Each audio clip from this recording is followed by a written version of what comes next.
So hello everybody. Today's class we're going to look at language in the medieval period. Obviously we have the first test coming up on Monday. It's this Monday. You see, take it on Canvas. The test will deal with the topics, subjects we've considered up to this point. So that's the first 3 lectures, including today's 20 questions. So make sure to study for that. Put up there the practice test. You want to take that.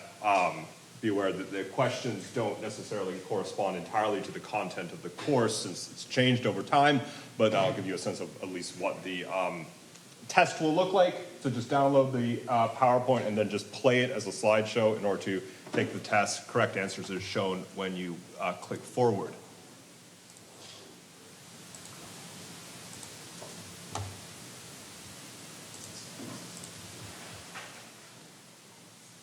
So in today's class, we're going to take a look at the rest of this narrative construction of British cultural history. As I said before, Britain as our case study for putting into context European cultural history, taking us up to the period of the Norman conquest.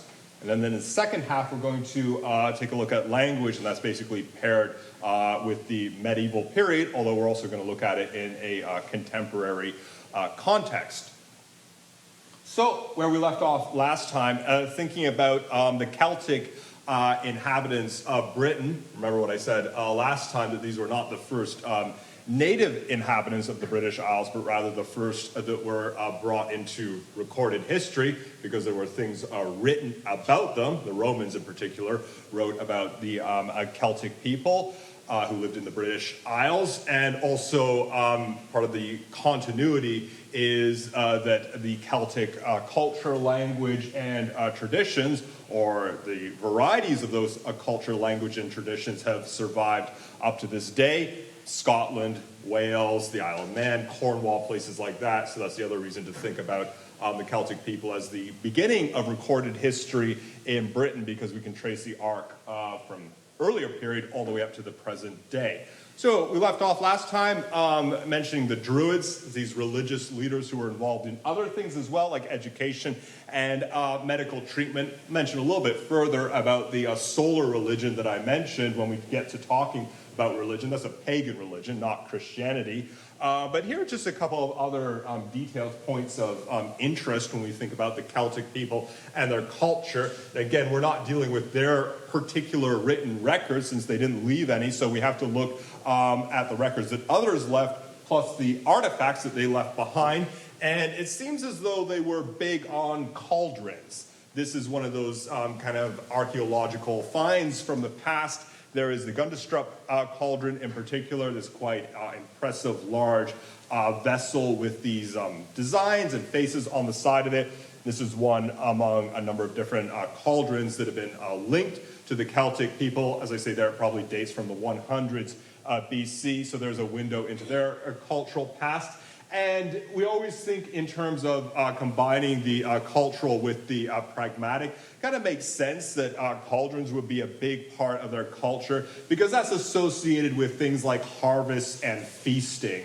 And as I said before, the prospect of people starving to death, not having enough food, I mean, there's a constant anxiety for these people. So you can imagine that then when there was an abundance of food, they'd gather everybody around and have this kind of big feast, this ritualistic festival, throw everything into the cauldron, and that would be a big kind of ceremonial event within their society. So it's cultural, but it's also practical in the sense of this sense of abundance, which they would obtain at select occasions.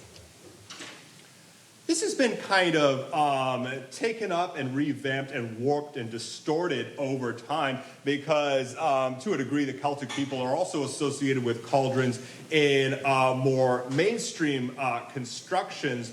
But here you see a kind of famous image of the associations of cauldrons in general with witches. There you have a depiction of the witches from William Shakespeare's famous play Macbeth. And Part of the reason why you see these associations with cauldrons is due to the religious practices of the Celtic people. As I said, they were not Christians, they were pagans. And so in subsequent eras, Christian people would depict some of the practices of the Celtic people as not only being pagan, but also being heathen as well. Because there's this idea, well, if they're not Christians, they must be doing things like practicing sorcery and black magic and stuff like that. So this becomes a kind of bastardized version of representing Celtic culture by saying, well, you know, they would take their giant cauldrons and they would throw body parts into it and frogs and snakes, and then they'd be casting spells, and that would basically be the kind of culture that they had at the time. So it's not accurate, but it's basically a kind of moralistic judgment on a different culture, moralistic based entirely on religious practices. Well, moving forward in time, and this is into the early part of the AD era, or the Common Era, year 43 to 410, when we start to discuss Roman Britain. Mentioned there that the native inhabitants are still Celtic people at this time, although the Romans were in the British Isles. So the people who live there are the same ethnic group, the same nation, but now, at this point, Britain falls under the sway of a large empire. Talk about the growth of the Roman Empire, technology and infrastructure in the empire, but no industrial energy. I'll explain the significance of that. And Britannia, which was a part of the Roman Empire, that was a name that the Romans gave to Britain. So the native inhabitants did not choose it themselves. That was something the Romans called the island. As I mentioned last time, probably refers to the paint that Celtic warriors used to wear, because the word means speckled. So that's probably the association there. Mentioned previously that for a very long time, Europe was this fragmented place split into these different kind of farming communities, and there wasn't the growth of a single large civilization over a vast area, at least not like we saw in some parts of Asia and Africa. But then it really did happen where there was some measure of unity and cohesion in Europe, and this was through the growth of the Roman Empire. There you see it at its peak, year 117, this massive imperial state draped over large parts of Europe, radiating out from the imperial center. That would be Rome, what is now Italy today, covering parts of France and Spain and Germany, all the way into what would eventually become Turkey, parts of northern Africa as well. So it was kind of quite an extraordinary transition, we would say, going from an area that had not had this kind of real infrastructural development and single unified civilization to a giant imperial state. Note that it is constructed around the Mediterranean Sea. Most major empires in human history have followed a sea route, and that's because that's the best way to travel at the time. Pre-industrial era, no cars, no trains, no airplanes, nothing like that. Not, steam power on the seas or anything like that. Waterways are the best way to get anywhere. Trekking across the land is a kind of dire proposition in most cases, and so you can see the empire is built around the Mediterranean Sea. The Romans thought of this sea as belonging essentially to them. You can see there that Britain is at the periphery of the empire, and that the empire does not encompass the entire island. We'll speak about that in a little bit. So it's part of the British Isles, but not all of them. Notice also the Roman Empire not extending up into parts of Scandinavia and northwestern Europe, and that's part of the reason why, as I mentioned previously, northwestern Europe remained quite an underdeveloped place, relatively speaking, at least compared to some other parts of Europe. That would change subsequently. And so the Romans built some very impressive, grandiose things, the remnants of which you can still see to this day, especially, of course, in Rome itself, the center of the empire. You have the Roman Forum, Colosseum. Colosseum still exists in its kind of present-day state. Now, the old St. Peter's Basilica, that was after the conversion to Christianity. The Roman Empire was a pagan empire initially, but did convert to Christianity at a certain point in its history. And this, too, has survived as an idea, I guess you could say, because we have the new St. Peter's Basilica, which is this impressive structure in Rome today, seat of the Vatican Roman Catholic Church. And you see an old version of it right there. You have a model of ancient Rome to give you a sense of what this city might have looked like. And their civilization had many things, including banking systems, currency, bridges, roads, advanced mining techniques. The bridges and roads, I should mention, were not improved upon until the 1800s. So we're going back into kind of classical times. We're talking about the early AD era. They were not building better roads and bridges until over 1,000 years later to show how advanced their infrastructure actually was at the time. Mining techniques for digging out precious metals such as gold and silver, but also metals that we would describe as being more functional. They had those things. Sophisticated legal and political systems, famously, and trade networks that stretched as far as India and China. So they were involved in these vast trade circuits. And obviously, they also had a giant military apparatus to impose their rule all across the continent of Europe, or not the entirety of the continent, but a huge portion of it. So they built up this entire apparatus, this infrastructure. One thing the Roman Empire did not have, however, is industrial energy. And that might seem like an obvious point to make, but it's not really one. And I say it should seem obvious because industrial energy did not come to the fore until the 1700s. I mean, that's when we have the Industrial Revolution. That's when we have electricity, steam power, cars, railroads, airplanes, all of that stuff. Machinery. The Romans could have invented that. I mean, they had the kind of ability and also the kind of parts at their disposal to do so, but they just didn't make the leap, didn't make the kind of next step towards developing that energy. And there's all sorts of speculative reasons as to why that is. Suffice to say, history would have been different had they done that, because then we would have kind of pushed the clock back for the Industrial Revolution. But as it was, there was nothing in the way of machinery as we understand it today. Okay, so how did they build all of this stuff, right? That's the question. Well, it's all muscle power. I mean, that's what exists at this time. If you want to build a giant coliseum, right, well, then you're getting people basically to pile everything up and to make it. It's all just muscle power, either from people or from animals. However much stuff you can drag across the ground, however hard you can swing a hammer or an axe, all of this stuff, grueling, brutal labor.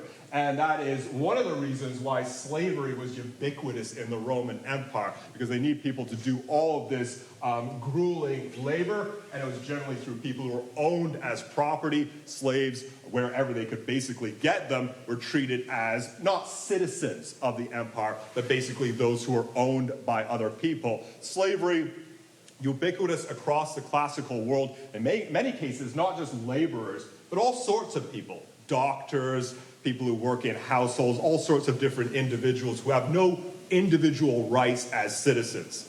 Roman people can be citizens, but their slaves would be treated as property.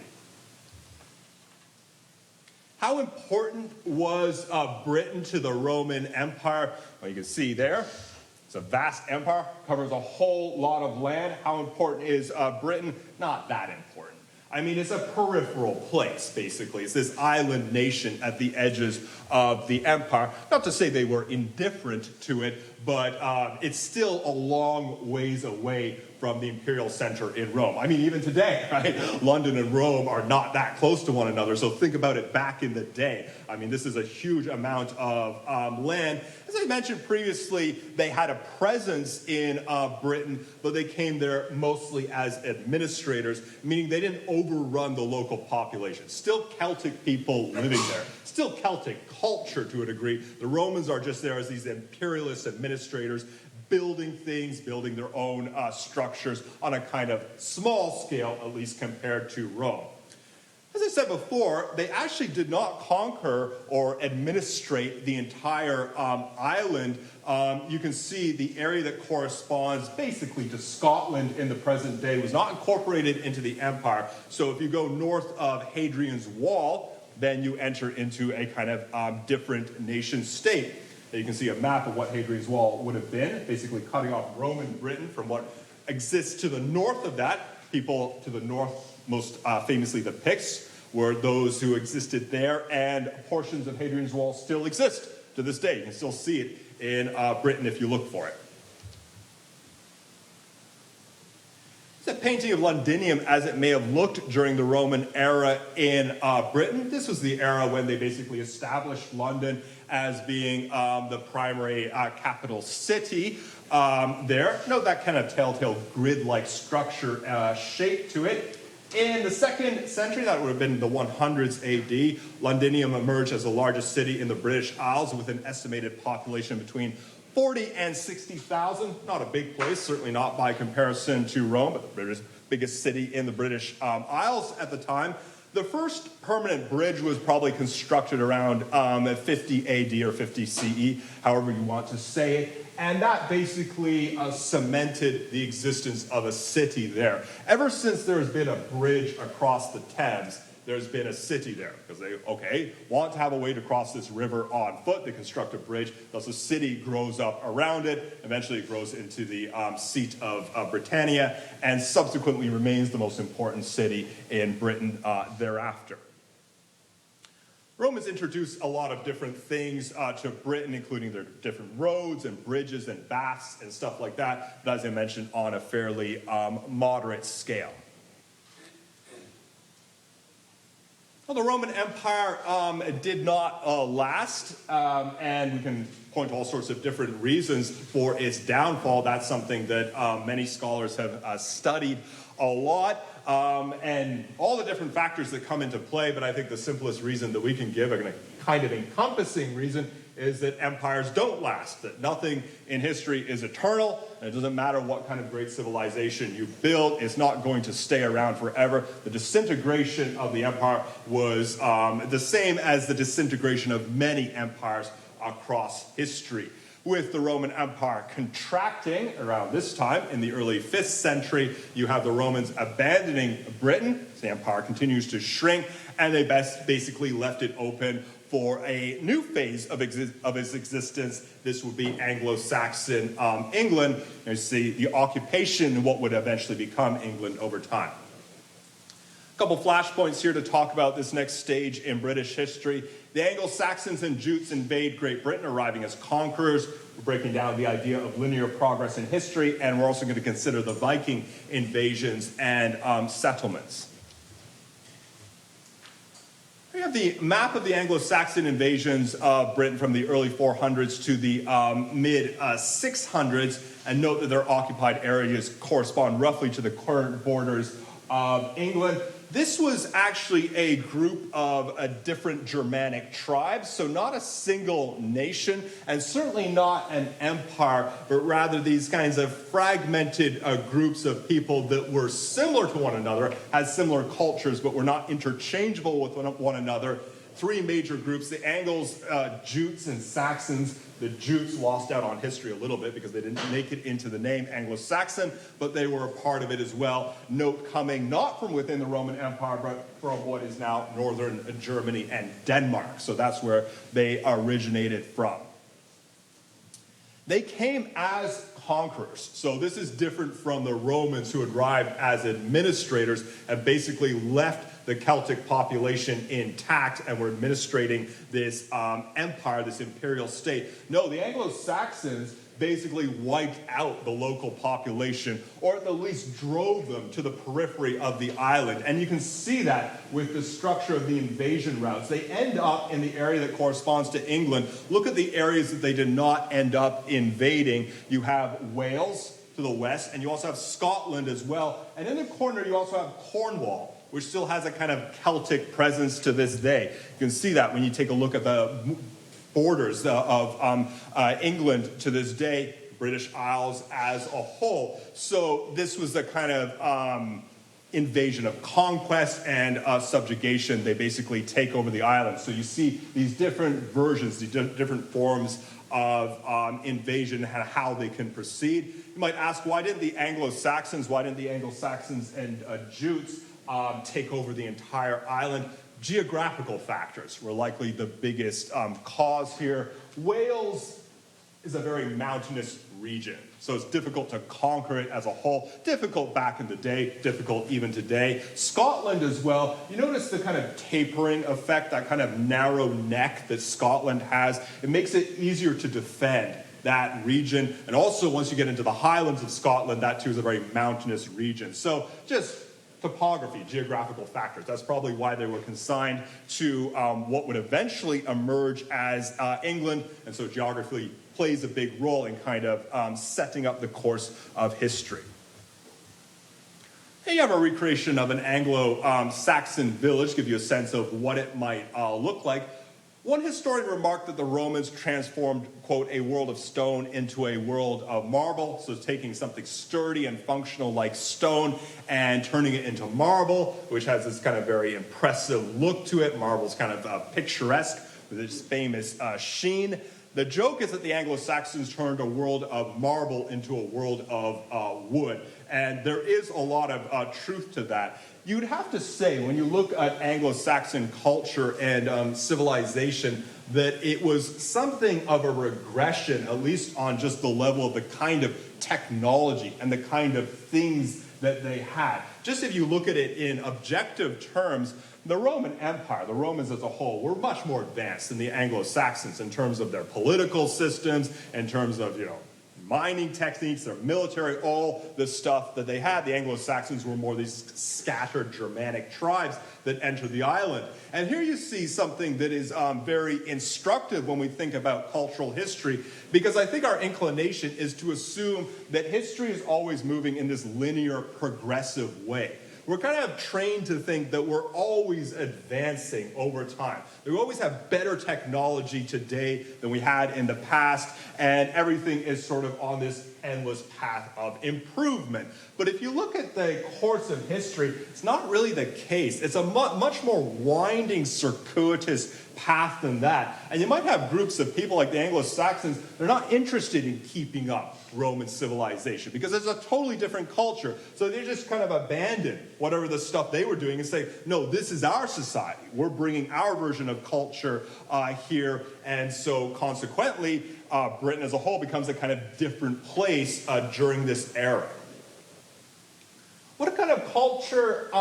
It's like basically a warrior type culture. I mean, that's what the Anglo-Saxon culture was known for. That's basically the way they depicted and represented themselves, with these very high premiums placed on valor, on courage, on battle, on leadership, on mead halls as well. That was the kind of famous center for Anglo-Saxon culture. Beer drinking festivals and stuff like that, which probably tells you something about contemporary English society, since the English people today are really the descendants of the Anglo-Saxons. They had their own Christian conversion, which I'll talk about a little bit later, but they even put their own spin on the crucifixion. In their depiction of the crucifixion, Jesus Christ is this kind of stout-hearted warrior who climbs onto the cross voluntarily. So he's not even someone where they put him onto the cross. He does it himself. Why? Because he's not scared, right? He's not afraid of dying. Just do what you will to me. And it kind of creates that image of the warrior version of Jesus. Gives you that idea of the way different cultures and societies, they can take a religion, incorporate it, but they'll also put their own spin on it, kind of turn it around into their version of events. That representation of Anglo-Saxon society might sound familiar for those who have studied the Vikings, because it actually was quite similar to the Viking culture that existed as well. And there was actually direct crossover and contact between the two sides when you move up to the 8th century. Between 793 and 1066, there were repeated Viking invasions of the island, and quite extensive invasions. This map shows the Viking presence at its zenith in Britain in the mid-800s. This effectively corresponds to what they call the Danelaw. This was actually a retroactive term that they applied after the fact to this area, referring to the Vikings as Danes, on the idea that they were arriving from Denmark. And one thing that probably stands out about this is it's quite a substantial part of the island that they actually occupied, a very significant portion of it. For a very long time, Anglo-Saxon Britain, which, as I say, basically corresponds to England, was fragmented. You didn't have a single unified nation state. You had a bunch of kingdoms clustered close together. They had their own kings, their own royal families, and it was this kind of, fragmented patchwork of different places. So not unified. Thus the Vikings come, and they too bring a kind of a fragmented version of their own society, which arrives and creates this kind of greater patchwork state at the time. Interesting point of history is that the Vikings assimilated into the local culture over time. They might have been separate at first, but eventually there was this merger between the local English people and the Vikings who had arrived to the point where they became almost indistinguishable. Not entirely, because you can still see aspects of the Viking influence in England to this day. If you go to Yorkshire, for instance, a lot of the names there clearly owe their roots to the Viking settlers. But Yorkshire is a part of England, and there's this kind of general merger between the two sides that has happened over time. Now think about that as a difference. You have the Romans who come to Britain, and they're these imperial administrators who kind of lord it over the local population without necessarily mingling with them too much. You have the Anglo-Saxons who arrive, and they basically conquer the local population, drive the native Celtic inhabitants out. Then you have the Vikings who arrive. They don't drive out the local population, but mix with them until they eventually become indistinguishable. So this gives you a sense of the different ways that these invasions and conquests could function and could play out over time. There isn't just one version of it. There's all sorts of different things that can happen when you have this kind of melding of these different cultures together. Why the merger between the Vikings and the Anglo-Saxons? Probably because their cultures were similar. I mean, that's the easiest explanation we can give today. Again, the warrior culture was kind of familiar, and so there isn't this stark division between them, whereas apparently between the Celtic people and the Anglo-Saxons, there must have been this division, this kind of failure for them to actually merge with one another. In case you're wondering, that is indeed the same Vikings who eventually reached Iceland as well during this period of Viking expansion. Mentioned this previously, that the area that corresponds to Scandinavia today was regarded as this kind of backwater place for a while, but not during the Viking era. That was the era when there was significant kind of growth and technological development in this area, especially the famous Viking ships, which allowed them to travel not only large distances, but were also very suited for this kind of rapid process of conquest and settlement. And there you can see the expansion of the Vikings. Note also following a waterway as well. Mediterranean, which becomes the kind of center of the Roman Empire. Here you have the North Atlantic kind of becoming the arc or the trajectory of the Viking Empire, which spreads outward from Scandinavia, huge parts of Britain, northern France, which we're going to talk about, arriving in Iceland. Iceland didn't have really human habitation, or at least not significant human habitation prior to the arrival of the Vikings, and then on into Greenland, and then famously into the Americas as well, into the New World slip of presence in what is now Labrador and Newfoundland in Canada. Unbelievably, the Vikings reached the Americas a good 500 years before Columbus. So we think of Columbus as being the first European invader slash conqueror to arrive in the Americas, but the Vikings were actually there significantly beforehand. Now, they did not, however, establish a permanent national presence there, although evidence of their presence is still available today. But there wasn't the kind of the growth of the Viking nation in Newfoundland. And there are different reasons for that we can offer. Probably the first and most significant reason is that their numbers were not especially large at the time. I mean, these were smaller groups of people. Another reason we can maybe point to is that this is some pretty dire territory that they're going to. You just keep going and you get to Iceland, okay? It's very windy here, right? Then you get to Greenland. Then you're in northern Canada. There's almost this idea of you should just go south, right? Go south, because this is kind of some barren, difficult terrain that they're entering into. For a long time afterward, there were rumors about the Viking treks and reaching this new land, but it was only, as I say, centuries later that Columbus did indeed go much further south and arrived in a different version of the Americas. Finally, we're going to talk about the Norman conquest, and this brings us basically through the early part of the medieval period, we would say. Mentioned a very significant date in British history, 1066, which was the last time that Britain was successfully invaded. Other attempts have been made since then, but we're going back about 1,000 years. None of the other invasions were successful. So that's why this is a kind of important date in British history. You have William the Conqueror from Normandy, France, William the Conqueror, because he was the one who spearheaded the Norman conquest, who did have some kind of claim to the English throne at the time, decided he was going to take it for himself. And there were different battles that were fought at this juncture over these Normans who were arriving, as I'll mention in a moment, from the north of France. There you see a kind of famous tapestry, a 70-meter-long tapestry that was made in the 11th century. It depicts the Norman conquest of England. This particular section shows the famous Battle of Hastings, decisive turning point in favor of the Norman invaders. The conquest was probably successful due to their use of cavalry, which basically means horses in battle. This is one of those things back in the day to give you an advantage over others, the use of horses. So significant military tactic here.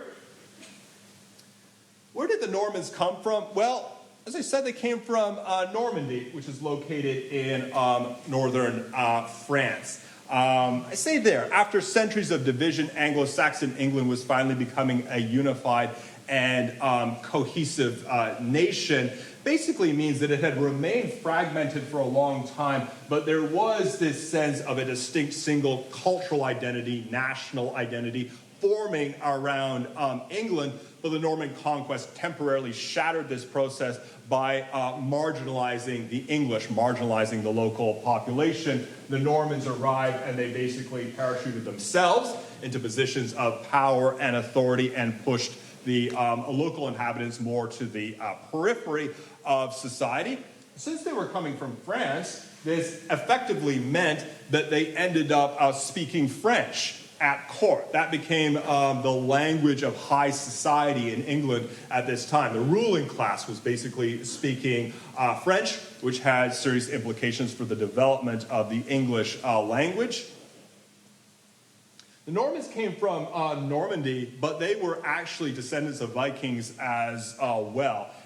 They were kind of a nation within a nation. As I say, they did speak French, but they spoke a dialect of French, and they kind of had their own culture and society at this time. So it was almost as though the Vikings got their conquest after all, right? Just a little bit of an indirect way of this happening. But as I say there, nevertheless, within the space of 100 years, the Norman and Anglo-Saxon nations appear to have merged into one single English nation. And this kind of almost combines the Roman history with the Viking history. Because the Normans, as I say, had arrived originally as administrators. They weren't overrunning the entire population. They weren't destroying the entire native English population. Their numbers weren't high enough to do that. I mean, several thousand people in the end. I think something like 8,000 Normans came to England. So just not enough people to actually conquer the entire island. No, they're basically just running the government, running the country. But again, over the course of 100 years, they just blend into the local population to the point where there's no distinction anymore. People today don't speak about the Normans as a distinct ethnic group or national identity in England because they've long since merged with the local population. Again, we think about the question of why these things happen. Well, you can have these groups that come from another country and they arrive there representing another nation, but there's always the possibility that they are simply going to stay in the place in which they arrive. And this, when we talk about imperialism, European imperialism in the 1800s, the 1700s, this will become a kind of more important factor to take into account. You have these people who branch out from the local country, from Normandy, for instance, and they arrive in England. What happens? Well, often they just stay in England. They get married there, they have children there, and then, their children have children, and over time, their generation just kind of becomes subsumed into the local culture. So there's this idea that they lose any connection, any loyalty to the original country that they came from. Now, this is important, as I say, when we think about imperialism later on, because it became the concern for the European imperialists. You have people who are born in Britain, and they go to a part of the British Empire, like America, for instance. Okay, they go across the Atlantic Ocean. They're living in America. They have children in America. What happens? They stop thinking of themselves as British and start thinking of themselves as American. So they lose the tie to the original country. It can happen all over the world. People go from Britain to India, for instance, and they just stay in India, and the home country feels like it's a world away. They're never going to go back there, so eventually they become Indian over time. So it became this big anxiety for the imperialists later on in the 1700s and 1800s of how do you keep people loyal to the home country when it starts to feel increasingly distant to them over time, because this is exactly the kind of thing that had been happening throughout history. You see the earliest surviving depiction of the Tower of London that's represented from the 15th century, and that is one of the kind of telltale marks that the Normans actually left on London. William I, William the Conqueror, ordered the White Tower built in the 1080s. The tower was intended as both a defensive fortification and as a accommodation for the king. And if you go to London, you can still see the White Tower today, this impressive structure, which is a homage to the last time the country, as I say, was successfully invaded. Giant tourist trap today, but a kind of link to the history as well.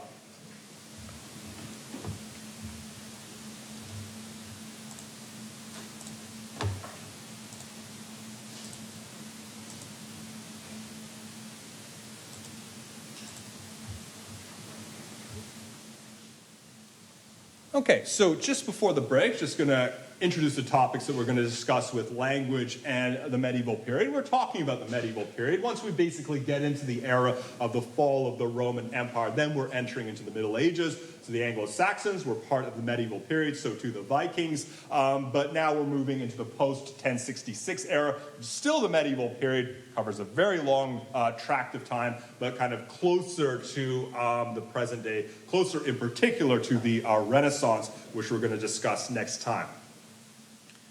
So we're going to consider language in relation to this era, and we're also going to look at it in relation to the contemporary context. The preeminent language of Britain, English, sounds like one of those obvious things to say, and yet it's not as obvious as that. Britain today, the four nations and their languages, and Scotland is a case study for the historical foundation of the four nations. We're going to talk about the English language, talk about the global status of English, transformations in the language, imperialism and the spread of English, and varieties of English today. Put up the image of William Shakespeare there just as a kind of introduction to the English language, because this is going to get into the discussion of the global status of English, but also the different varieties of English that exist as well. And sometimes the question has been broached of, well, where do we find the kind of ideal form of the English language, since we have so many different dialects and so many different versions of it? Well, I should say that there is no ideal form of any language. What you have is just a bunch of different versions of it. But insofar as that question has ever been answered, most people make reference to William Shakespeare as being the person who wrote the most perfect version of English that we have. And that really explains why Shakespeare is so widely taught. And I don't mean just taught in university. He's been taught everywhere over time, especially during the heyday of the British Empire. Missionary schools would be teaching Shakespeare. High schools to this day still teach Shakespeare. And it's not just for the dramatic quality and value of his plays, but also for his writing. For the idea that if you really want to learn the English language, if you want the kind of ideal version of English, well, just read some of Shakespeare's writings. That's kind of part of the rationale behind that. And so, of course, you have high school kids all over the world, right, struggling through his plays, saying, what the hell is he even saying, right? This is supposed to be this kind of ideal form of English. But that's kind of the legacy that brings together this notion of different versions of English, but also the presence of imperialism in spreading the language around the world. I should point out here something just briefly significant before we get to the break is that Shakespeare, despite the common stereotype, does not write in Old English. That's what people often say. He's difficult to understand because he writes in Old English.